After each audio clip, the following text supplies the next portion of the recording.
السلام علیکم ورحمۃ اللہ وبرکاتہ۔ آپ یوٹیوب چینل دیکھ رہے ہیں، میں خرم خورشید ہوں۔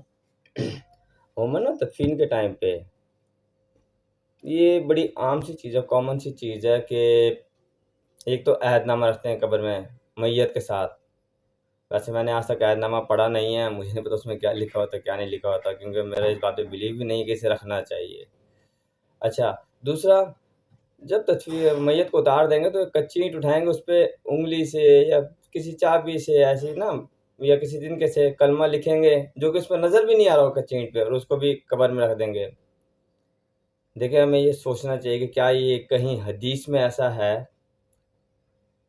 یہ کہیں سنت عمل میں ایسا نظر آتا ہے کہ حضرت صلی اللہ علیہ وسلم نے کسی صحابی کی تدفین پہ ایسا کیا ہو، یا قرآن کی کوئی آیت اس کی اس کے بارے میں کہتی ہے کہ ایسا کرنا چاہیے؟ قرآن میں کوئی ایسا حکم ہے؟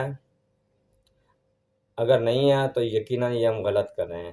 ہمیں دیکھنا چاہیے کسی صحابی کی تدفین کرتے ہوئے ایسا کیا گیا ہے، یا تابع تابعین میں سے کسی کی تدفین کرتے ہوئے۔ بیسیکلی صحابی وہ ہیں جنہوں نے آپ اقدس صلی اللہ علیہ وسلم کو دیکھا، ان کے ساتھ وقت گزارا، اور تابع تابعین ان کو کہتے ہیں جنہوں نے صحابہ کرام کو دیکھا۔ کمی پیشی اللہ تعالیٰ معاف کریں، ٹھیک ہے نا؟ تو ہمیں اپنی کم از کم کریکشن تو کرنی چاہیے نا، صحیح علم تو تلاش کرنا چاہیے۔ تو میرا تو بالکل اس بات پہ کوئی بلیو نہیں ہے کہ یہ اینٹ پہ ایسے کلمہ رکھ دینے سے، لکھ کے رکھ دینے سے، یا عہد نامہ رکھ دینے سے میت کو کوئی فرق پڑتا ہے۔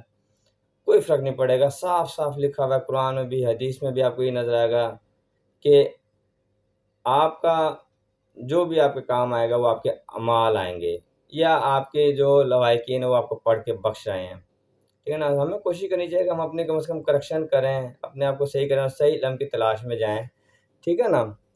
تو دعا میں یاد رکھیے گا، حق بات لگے تو عمل ضرور کیجیے گا، اور فارورڈ ضرور کیجیے گا۔ اپنا خیال رکھیے گا۔